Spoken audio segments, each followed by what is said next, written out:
لا يستأخرون ساعة ولا يستقدمون।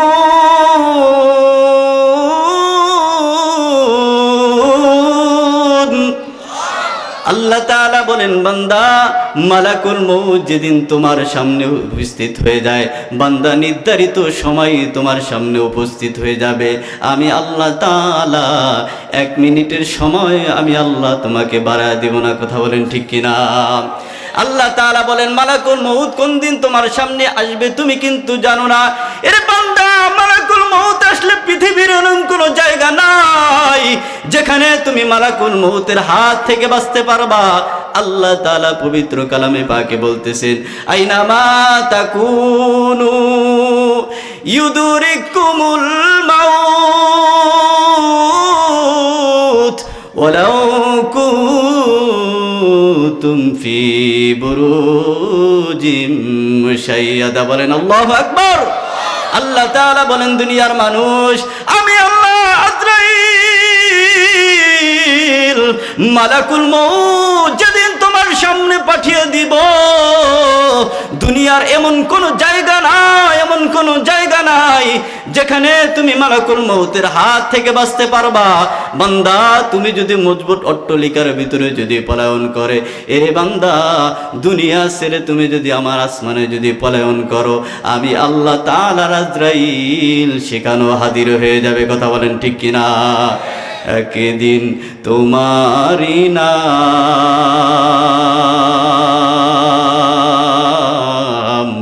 মসজিদে হবে এলান। কথা বলেন ঠিক কিনা? একদিন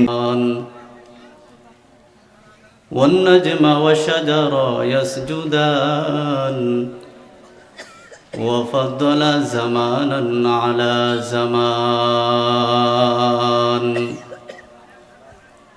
كما فضل مكانا على مكان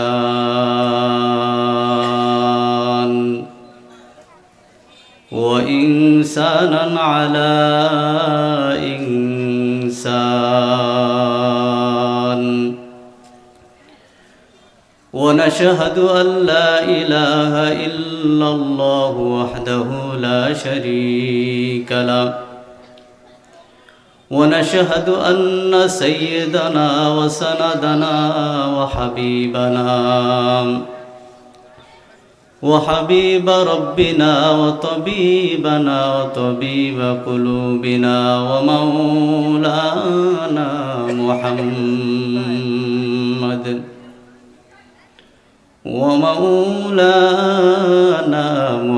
محمدا عبده ورسوله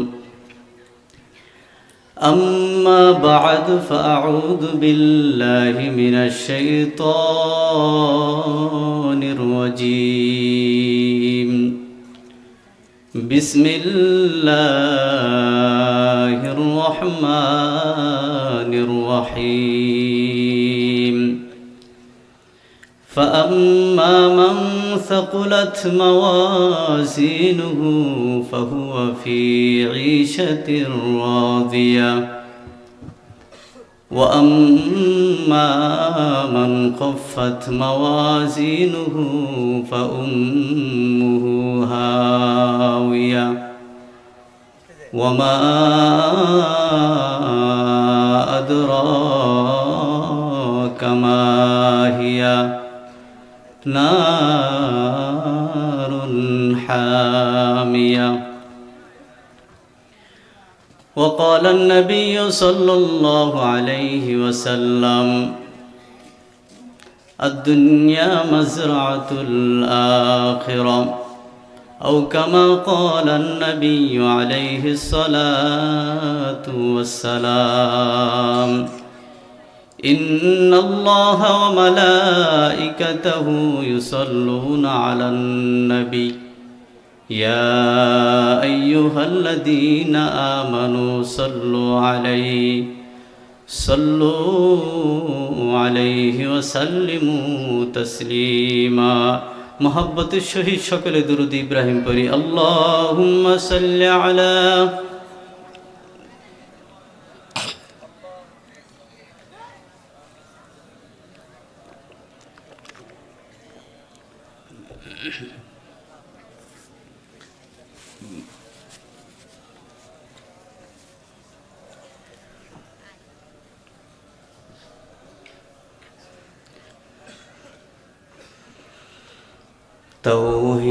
तौहीद की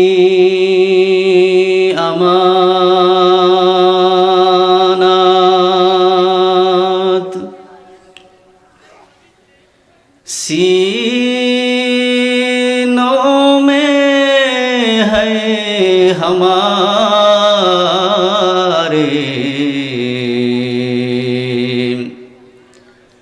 आसान ही मिटाया नामो निशा हमारा, बलगल उला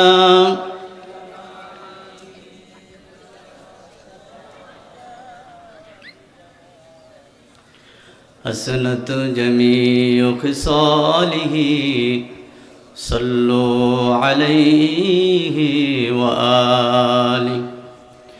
ये दुनिया मिছে বলে ভাই শুধু আশার খেলা ঘর,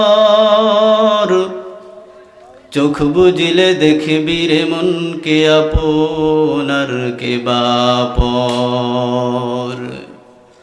কোথা থেকে আগমন কোথা যেতে হবে রে, কে আনিল কি কারণে জানা নাই ভবেতে। নদী এপার ভাঙে ও পার গড়ে, এই তো নদীর খেলা।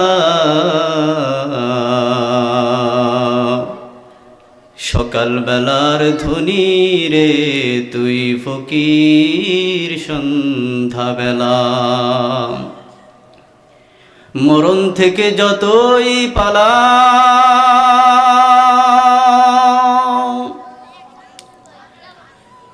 মন তোমায় লইবে ঘিরি,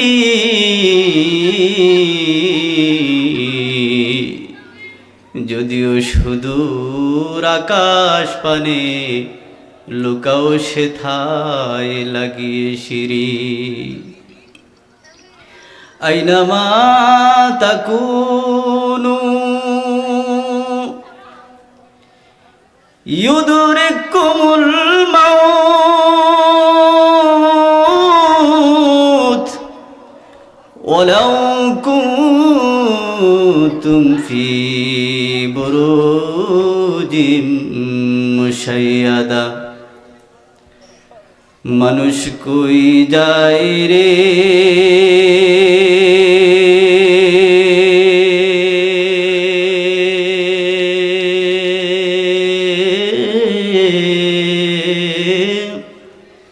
দুনিয়া ছাড়িয়া,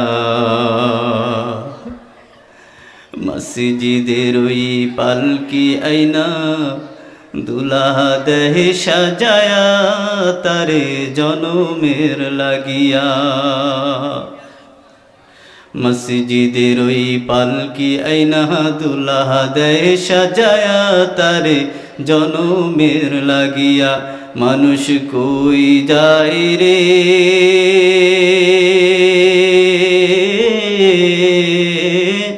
দুনিয়া ছাড়িয়া, মসজিদের ওই পালকি আইনা দুলাহা দেহে সাজায়া তারে জনমের লাগিয়া। মসজিদের ওই পালকি আইনা দুলাহা দেহে সাজায়া তারে জনমের লাগিয়া।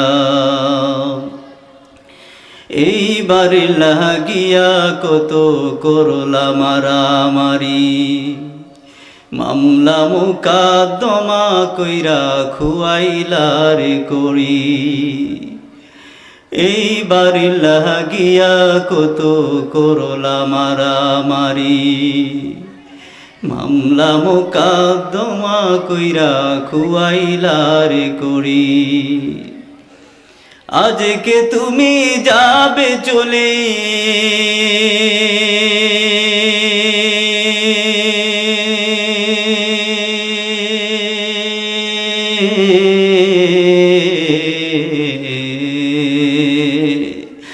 আজকে তুমি যাবে চলে সব কিছু ফেলিয়া, মসজিদের ওই পালকি আইনা দুল্লাহ দেহ সাজায়া তারে জনমের লাগিয়া।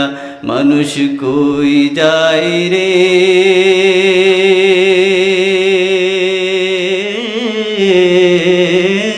দুনিয়া ছাড়িয়া,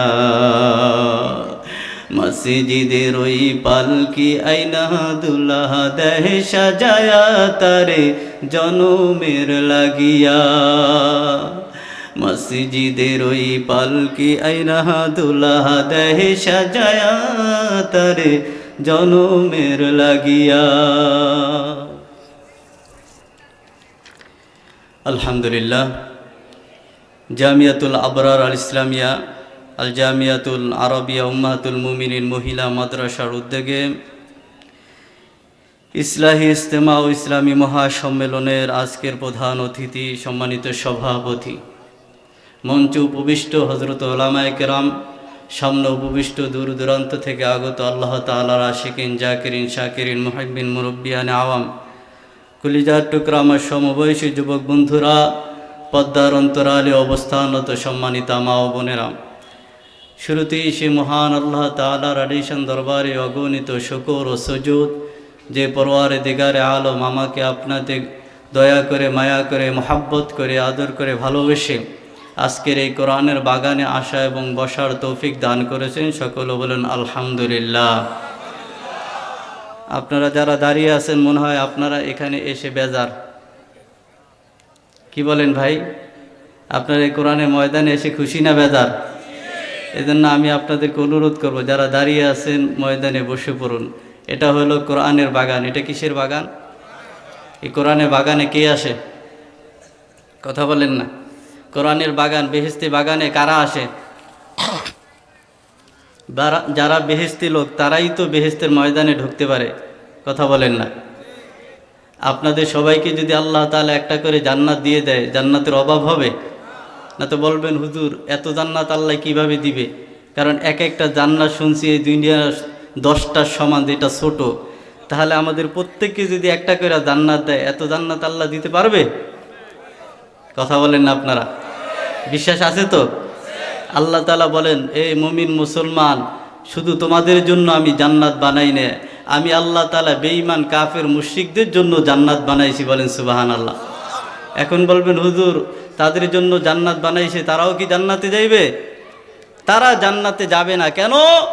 আল্লাহ তাআলা বলেন কিয়ামতের ময়দানে যারা জাহান্নামী হবে, যাদেরকে আমি জাহান্নামে দিয়ে দিব, আমি আল্লাহ তাআলা ফেরেশতাদেরকে বলবো, আমার ফেরেশতারা যাও, আমার এই বান্দাকে তার জন্য যে জান্নাত বানাইছি ওই জান্নাতে তারে নিয়ে যাও। ফেরেশতাদের যখন আল্লাহ তাআলা নির্দেশ করবে, ওই বান্দা তো খুশিতে আত্মহারা হয়ে এক দৌড় মারবে। তার জন্য আল্লাহ যে জান্নাত বানাইছে ওই জান্নাতের কাছে চলে যাবে। যখন জান্নাতের নিকটে যাইবে, তখন তাকিয়ে দেখবে যে জান্নাত তালা মারা। কি মারা? আপনারা কথা বোঝেন আমার? ওই যে বাহিরে দেখলাম হাজার হাজার মানুষ রাস্তাঘাটে ঘোরাফেরা করতেছে, ইনশাল্লাহ সব চলে আসবে। বলেন ইনশাল্লাহ। যাদের প্রতি কোরআনের মহব্বত আছে তারা ইনশাল্লাহ চলে আসবে, আর যাদের ওই চটপটি হালিম ফুচকার মহব্বত, ওরা ওখানেই থাকবে। এখন পরীক্ষা হবে কারা কোরআনকে মহব্বত করে আর কারা ফুচকা হালিমি জিলাপিকে মহব্বত করে। কথা বলেন। আপনারা যারা আসছেন কোরআনের মহব্বতে, আর ওরা যারা ওখানে দাঁড়িয়ে আছে কিসের মহব্বতে? বলেন ফুচকা হালিম চটপটির মহব্বতে দাঁড়িয়ে আছে। তা দামি কারা? তা আল্লাহ তাআলা বলবেন যাও ফেরেশতারা ওকে নিয়ে যাও। ওই ফেরেশতা জান্নাতের কাছে যেয়ে দেখবে জান্নাত তালা মারা। ফেরেশতাকে বলবে, ও ভাই ফেরেশতা, আমাকে জান্নাতে নিয়ে আসছো, কিন্তু জান্নাত তো তালা মারা, খুলে দাও, ভিতরে প্রবেশ করি। ফেরেশতারা ডাক দিয়ে বলবে, আমাদের কাছে তো চাবি নাই। তা তোমার কাছে কি চাবি দেয় নাই?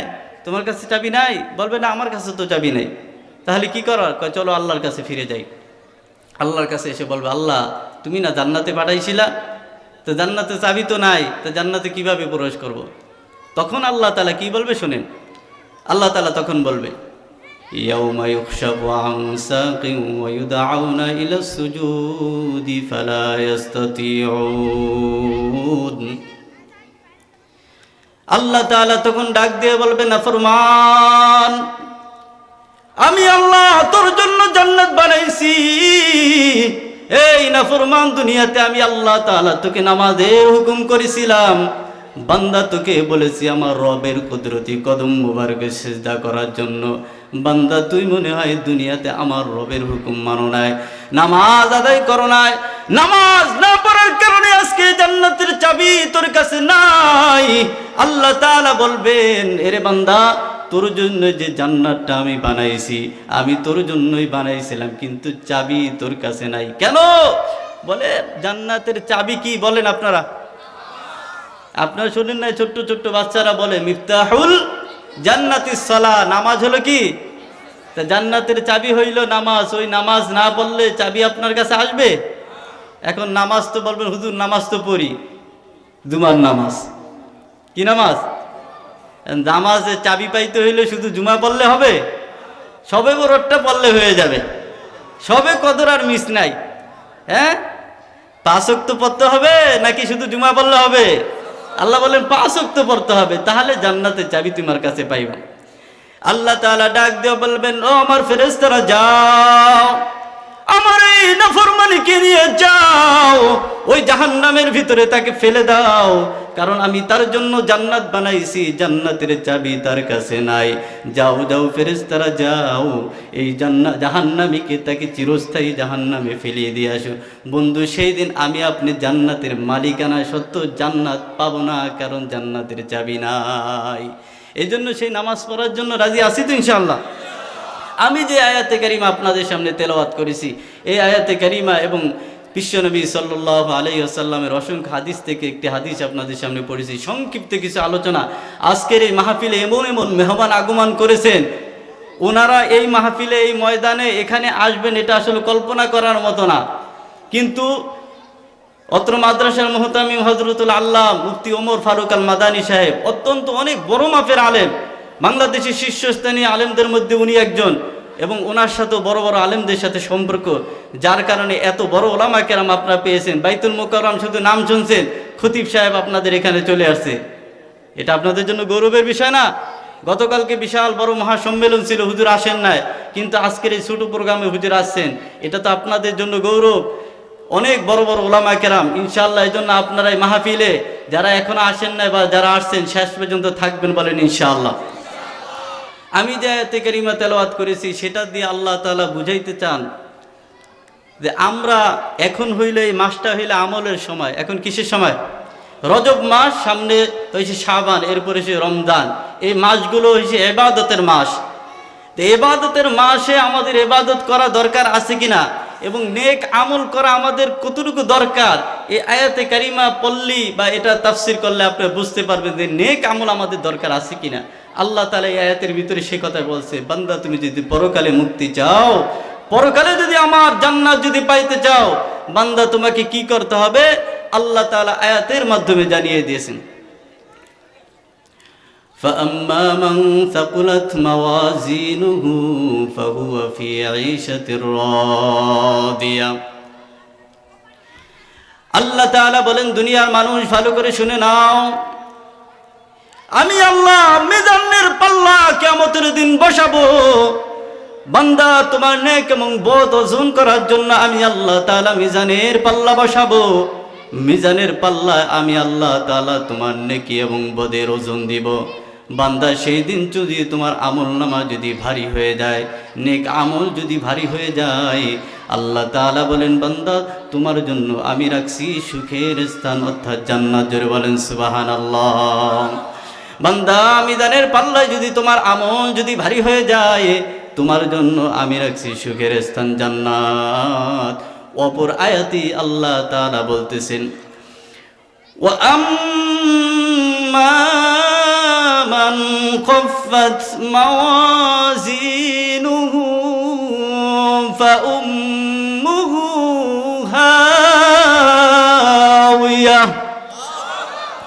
আল্লাহ তাআলা বলেন, দুনিয়ার মানুষ আর ভালো করে শুনে নাও, ভালো করে শুনে নাও, ওই মিজানের পাল্লায় তোমার নেক আমল যদি হালকা হয়ে যায় আর গুনাহের ওজন যদি ভারী হয়ে যায়, বান্দা তোমার নেক আমল যদি হালকা হয়ে যায় আর গুনাহের ওজন যদি ভারী হয়ে যায়, আল্লাহ তাআলা বলেন, বান্দা তোমার জন্য আমি আল্লাহ তাআলা রাখছি হাবিয়া। জোরে বলেন নাউজুবিল্লাহ।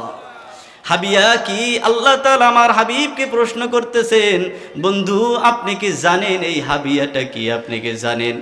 মা আদরাকা মা হিয়া, বলেন আল্লাহু আকবার। আল্লাহ তাআলা বলেন, হাবিব আপনি কি জানেন এই হাবিয়া কি? আল্লাহ তাআলা পরবর্তী আয়াতে ব্যাখ্যা দিতেছেন, নারুন হামিয়া।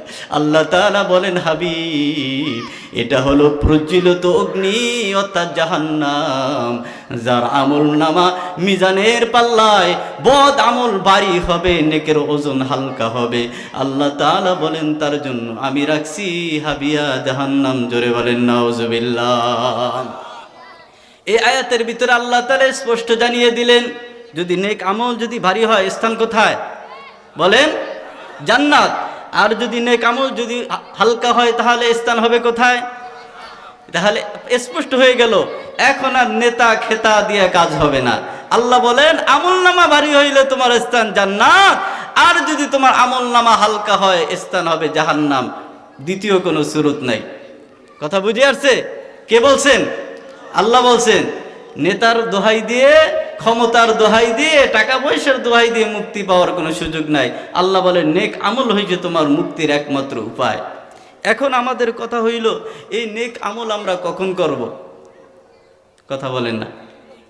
কি মারা যাওয়ার পরে নাকি আগেই? মারা আমরা কবে যাব, মৃত্যু কবে আসবে এটা তো আমরা সবাই জানি, জানেন না? তাহলে 10 বছর 20 বছর মেয়াদে কেন কিস্তি উঠান? 50 বছর মেয়াদ নিয়ে আপনি কাজ করেন কেন? বলে, বন্ধু তোমার এই যে আমি কিস্তি উঠাইছি 10 বছর 20 বছরে শোধ করে দেব। আপনি দিন 20 বছর বাঁচবেন এই গ্যারান্টি আপনাকে কে দিল? তাহলে তো আপনি মনে করেন আপনি আপনার হায়াতের খবর আপনি জানেন। আল্লাহ তাআলা জানিয়ে দিয়েছেন, বান্দা মালাকুল মউত তোমার দুয়ারে আসার আগেই তোমাকে নেক আমল করতে হবে। আর ওই মালাকুল মউত আজরাইল কোন দিন আমার আপনার সামনে আসবে আমরা কিন্তু কেউ জানি না। কথা বলেন ঠিক কিনা? আল্লাহ তাআলা কোরআনে বলতেছেন, ওয়া'বুদু রাব্বাকা হাত্তা ইয়াতিয়াকাল ইয়াকিন।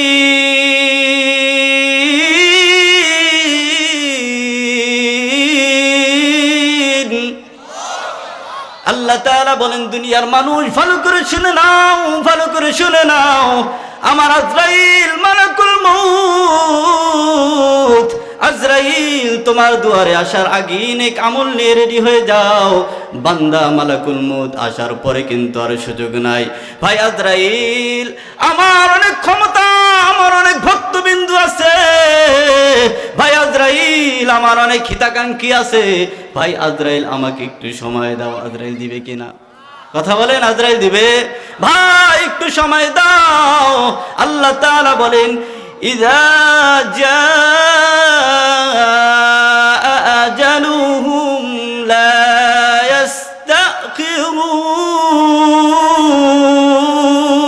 ইস্তাখিরুন লা ইস্তাখিরুনা সাআতাও ওয়া লা ইস্তাকদিমুন।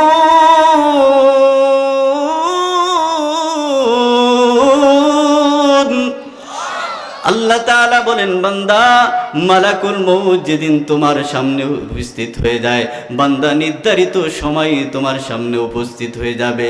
আমি আল্লাহ তাআলা 1 মিনিটের সময় আমি আল্লাহ তোমাকে বাড়ায় দিব না। কথা বলেন ঠিক কিনা? আল্লাহ তাআলা বলেন, মালাকুল মউত কোন দিন তোমার সামনে আসবে তুমি কিন্তু জানো না। এর বান্দা, মালাকুল মউত আসলে পৃথিবীর এমন কোনো জায়গা নাই যেখানে তুমি মালাকুল মউতের হাত থেকে বাঁচতে পারবা। আল্লাহ তাআলা পবিত্র কালামে পাকে বলতেছেন, আইনামা তাকুনু ইউদরিকুমুল মাউত। ওয়ালাউ কুনতুম ফি বুরুজিম মুশাইয়াদা। বলেন আল্লাহু আকবার। আল্লাহ তাআলা বলেন, দুনিয়ার মানুষ, আমি আল্লাহ আজরাইল মালাকুল মউত যেদিন তোমার সামনে পাঠিয়ে দিব, দুনিয়ার এমন কোন জায়গা নাই, এমন কোন জায়গা নাই যেখানে তুমি মালাকুল মউতের হাত থেকে বাঁচতে পারবা। বান্দা, তুমি যদি মজবুত অট্টালিকার ভিতরে যদি পলায়ন করে, এ বান্দা, দুনিয়া ছেড়ে তুমি যদি আমার আসমানে যদি পলায়ন করো, আমি আল্লাহ তাআলা আজরাইল সেখানেও হাজির হয়ে যাবে। কথা বলেন ঠিক কিনা? একদিন তোমারি নাম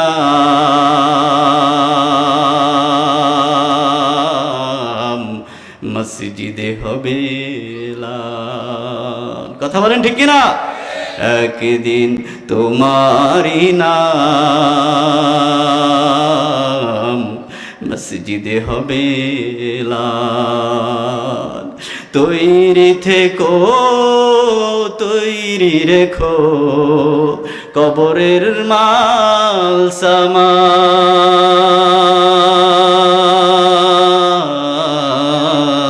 একদিন তোমারি নাম মসজিদে হবে এলান। একদিন তোমারি নাম মসজিদে হবে এলান। আমার আল্লাহ তাআলা ডাক দিয়ে বলেন, দুনিয়ার মানুষ, আমার আজরাইল মালাকুল মউত হঠাৎ তোমার সামনে একদিন চলে আসবে। সেই দিন কিন্তু তুমি মালাকুল মউতের হাত থেকে বাঁচতে পারবা না। ও বন্ধু, আজকে তো আমরা শুধু আজকে আমল করবো না, তাই কালকে আমল করব, আমল করব বলে আমাদের সময়কে আমরা অতিবাহিত করতেছি। হঠাৎ করে মালাকুল মউত আমাদের সামনে হাজির হয়ে যায়, তখন আমরা বলি, আল্লাহ, আমল তো করতে পারলাম না, আমাকে একটু সময় দাও। তখন আর সময় কি দিবে বলেন? এই কথাও না, সময় কি দিবে? আল্লাহ তাআলা বলেন, বান্দা কিভাবে তার সময়গুলোকে অতিবাহিত করে। হযরতে জুলফিকার আহমদ নকশবন্দি রহমতুল্লাহি আলাইহি, জগৎ বিখ্যাত একজন আল্লাহর ওলি, তার কিতাবের ভিতরে চমৎকারভাবে মানুষের এই উদাহরণটা তুলে দিয়েছে। মানুষ কিভাবে আমরা আমল করব বলে আমাদের সময়গুলোকে নষ্ট করি। হযরতে জুলফিকার আহমদ নকশবন্দি রহমতুল্লাহি আলাইহি কিতাবের ভিতরে বলতেছেন, ওনার একটা বাগান ছিল, বাগানে এক গোলাম কাজ করত, ফলের বাগান। একদিন ওই গোলাম মালিককে ডাক দিয়ে বলে, মালিক, আমি আপনার বাগানে কাজ করি, কিন্তু আপনার অনুমতি ছাড়া আমি কোনোদিন বাগানের একটা ফল আমি নিজের হাতে ছিঁড়ে খাই না। ওগো মালিক, আমার মনে চায় আমার নিজের হাতের ফল আমি আপনার বাগান থেকে ছিঁড়ে খাই। এবার মালিক ডাক দিয়ে বলে, গোলাম, তুমি আমার বাগানে কাজ করো, আজকে তুমি চাইতেছো নিজের হাতের ফল ছিঁড়ে খাইবা। এ গোলাম, আমি যাও, তোমাকে অনুমতি দিয়ে দিলাম। শুধু অনুমতি না, আমি গোলাম তোমাকে এটাও অনুমতি দিলাম, তোমার যত খুশি তত তুমি ফল খাও, আর একটা টুকরি নাও মাথায়, যত খুশি তত তুমি টুকরির ভিতরে ফল পারো। আমার আজকের মালিকের কোনো বাধা নাই, আমি আজকে তোমাকে অনুমতি দিয়ে দিলাম, যত খুশি তত খাও, যত খুশি তত টুকরির ভিতরে ভরো। এবার গোলাম মালিকের আদেশ পেয়ে মালিক তাকে একটা শর্ত দিয়েছে, গোলাম, তোমাকে আমি ফল খাওয়ার, ফল ছেঁড়ার অনুমতি দিলাম, একটা শর্ত তোমাকে দিয়ে দিলাম, শর্তটা ভালো করে মনে রাখবা। ও মুসলমান যুবক, ভালো করে শুনুন, একটা শর্ত। কি শর্ত? বলে, এই যে বাগান দেখতেছো, এই বাগানের এক মাথা থেকে তুমি ফল পাড়া শুরু করবা, ওই যে শেষ মাথায় যে তুমি পাড়া শেষ করবা।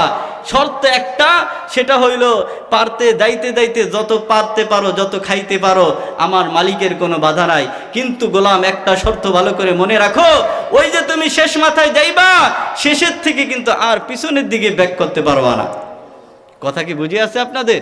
তুমি বাগানের এক মাথা থেকে শুরু করবা, যত খুশি তত পারতে পারতে যাইবা, খাইতে খাইতে যাইবা, বাগান শেষ, তোমার পাড়া শেষ, খাওয়া শেষ, পিছনের দিকে কিন্তু আর আসা যাইব না। একটাই শর্ত।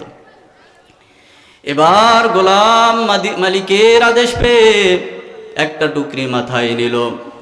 বাগানের প্রথম গাছের থেকে ফল পারবে এমন সময় হাত বাড়াইছে। গোলামের এবার নজর চলে গেছে সামনের গাছের দিকে। সামনের গাছে যখন গোলাম তখন দেখলো, গোলাম দেখতেছে এই গাছের থেকে ফল সামনের গাছে আরো অনেক সুন্দর। এবার গোলাম মনে মনে ভাবতেছে এই গাছের থেকে আমি ফল পারবো না। কেন? বলে এই গাছের থেকে যদি আমি ফল পারি তাহলে সামনের গাছের থেকে আমি ফল পারতে পারবো না, এখনই আমার টুকরি ভরে যাইব, তাহলে আমি আর ফল পারতে পারবো না। আমি এই গাছের থেকে ফল পারবো না, সামনের গাছের থেকে পারবো। গোলাম চলে গেল সামনের গাছে।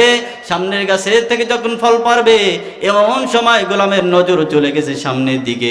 সামনের গাছের দিকে তাকিয়ে দেখে সামনের গাছের ফল আরো অনেক সুন্দর। এবার গোলাম মনে মনে ভাবতেছে এই গাছের থেকে আমি ফল পারবো না, কারণ সামনের গাছের ফল আরো অনেক সুন্দর, ওই গাছের থেকে আমি ফল পারবো। এমন করে একটা একটা করতে করতে গাছ শেষ করতেছে। এবার গোলাম দূরে নজর চলে গেছে, বাগানের শেষ মাথায় তাকিয়ে দেখে একটা গাছ এত সুন্দর ফল, যেই ফল এই সমস্ত গাছে নাই। এবার গোলাম মনে মনে বলতেছে আমি এই সমস্ত গাছের থেকে ফল পারবো না, আমার যত ফল আমি সব ওই গাছের থেকে পারবো। গোলাম এবার চলে গেল বাগানের শেষ মাথায় গাছের নিকটে।